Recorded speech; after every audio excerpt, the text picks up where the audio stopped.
Hello, everybody. Today I'm speaking with Maggie Newton, who is working with Cancer's Head of Training, about our training programs and who they're for. Maggie delivers employer support for working with cancer to help line managers and HR professionals to fully understand the impact that cancer may have on their staff and how to handle communication sensitively. She finds it extremely rewarding to be able to support those affected by cancer at work through drawing on her own experiences of breast and thyroid cancer. Maggie, good morning. Good morning, Barbara. Lovely to see you. And So, you. Maggie, please introduce yourself and what led you to join Working with Cancer. Of course, Barbara. So I've been a member of the Working with Cancer team now for over 9 years. And alongside delivering coaching, my role as head of training is to develop and deliver Working with Cancer's training services. So I was diagnosed and treated for breast cancer in 2014. And for me, that coincided with redundancy. So the two events weren't linked, but that had essentially gave me the opportunity to do something a bit different. And prior to that, I'd spent over 30 odd years in the corporate world managing behavior change programs. And I'd always enjoyed the people side of my role, specifically coaching and training. So once I had completed my cancer treatment, I started a coaching qualification. And then later in 2014, I started my own business. And then I wanted to use my cancer experience in my coaching. And I came across yourself and working with cancer. And that led me to joining the team in 2016. And I'm very proud of the fact that our work makes such a big difference to those that are affected by cancer at work. Yeah, no, it's incredibly satisfying and rewarding work, and it's lovely to have you as part of the team. I hadn't realized it was 9 years. My goodness me. We recently published the Bevan report about employer support for their employees with cancer. What did it say about the training that line managers currently receive? Well, I mean, to start off with, line managers play a vital role. They're absolutely critical in helping someone return to work or manage work successfully. And, a supportive line manager can mean the difference between somebody staying in a role or leaving. And overall, the message from the Bevan report was that line managers receive very little training to support their team members, and specific cancer was rare. So, specific cancer training was rare. So, to pull out a couple of the key statistics, 53% said that line managers had very limited experience of managing cancer at work. Only 11% of organizations provided training and coaching. You know, 33% reported that line managers don't have the time to undertake their people management responsibilities. And so the report had several recommendations that line managers should receive training and or coaching, that they should review line manager expectations, and also thinking about the support needs of line managers, because it can be a very tough job for them supporting somebody affected by cancer, and organizations should be aware of that. Yeah, no, I know a lot of research has shown that I think it's line managers make the biggest difference as to whether somebody returns to work successfully. And we know from our own work how big a difference that can make. A line manager who doesn't know what to do can really be a barrier to someone returning to Definitely, work. definitely. What kind of training programs do we run, Maggie, for line managers? And is that only in the UK, by the way? So we run a range of training programs, and they vary from short 1 hour awareness raising sessions that can cover, the whole organization, so managers, colleagues, HR professionals. And then we also do much longer sessions, and these are specifically aimed at line managers and HR professionals that really go into the detail of how best to support a colleague affected by cancer, and also what best practice support looks like. We can deliver training globally, and in fact, we're doing that more and more. And all our training is very much tailored to the organisation and their specific needs. So what kind of topics does the training cover? So if we take a typical 1 hour session, supporting a colleague affected by cancer at work, we would typically start off with, a very high level brief overview of what cancer is and some of the treatment options and what some of the side effects are. Because, quite a few people, they might understand the physical side effects, but they don't understand the emotional side effects and how those can linger for a long, long time. We talk about, why is work important? Why is somebody who's coping with cancer, why do they want to either return to work or to continue working? And we explore some of the emotions and the challenges and the needs, specifically when somebody's returning to work after cancer, but also if they're managing secondary or incurable cancer, in that the challenges there as well. We look at best practice. So, what does an effective return to work after cancer look like? What workplace adjustments could be provided? A big chunk of the sessions are also looking at communication. So what are the employees' communication needs throughout the cancer journey?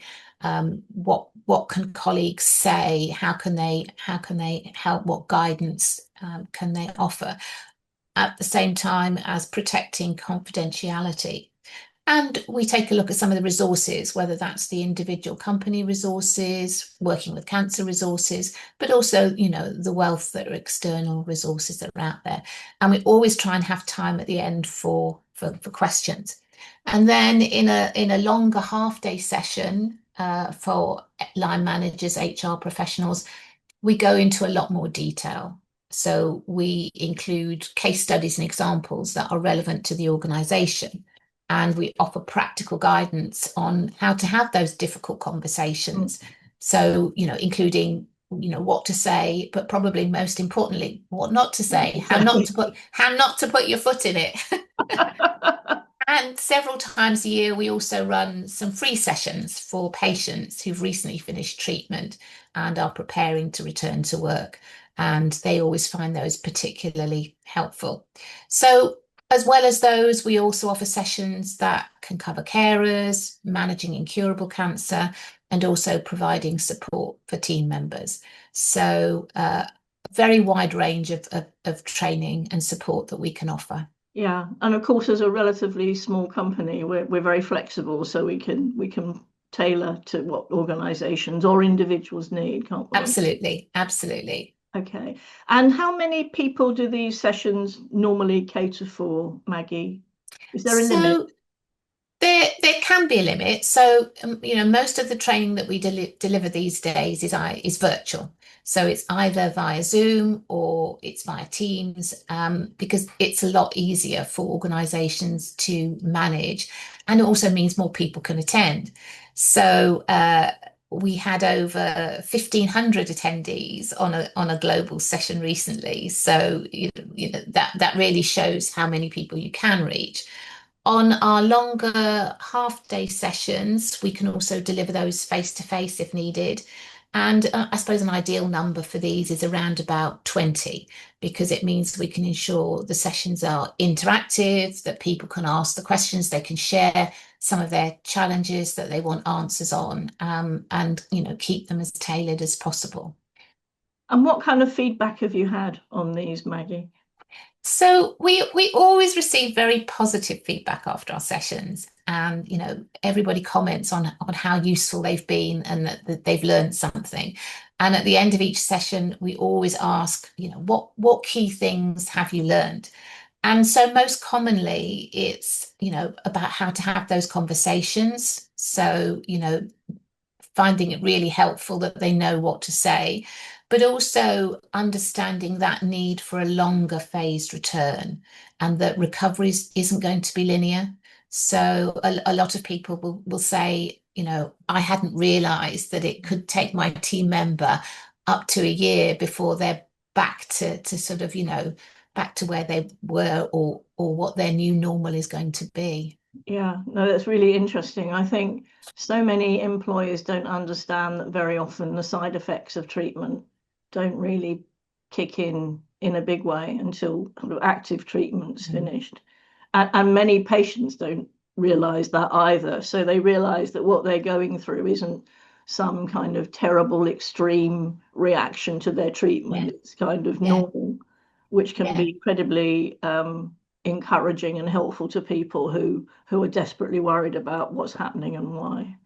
I mean, one of the big pieces of feedback that we get on the patient workshop is, I realize I'm not alone. I Yes, realize that there are others going through the same thing as me. yeah, which is so comforting, really, Yes. when you're Yeah. because you do feel you're alone and there's something wrong with you. Okay. And you also provide training to cancer support networks, is that right? Yeah, so we're seeing more and more inquiries from organisations who are interested in setting up their own internal cancer support networks. And, that's driven by employees who've been affected by cancer. They want to help and they want to support their colleagues who may be going through a similar journey. And we can offer support right from the start. So we often start with some consultancy and guidance to help organizations review, what's their objective for setting up a network?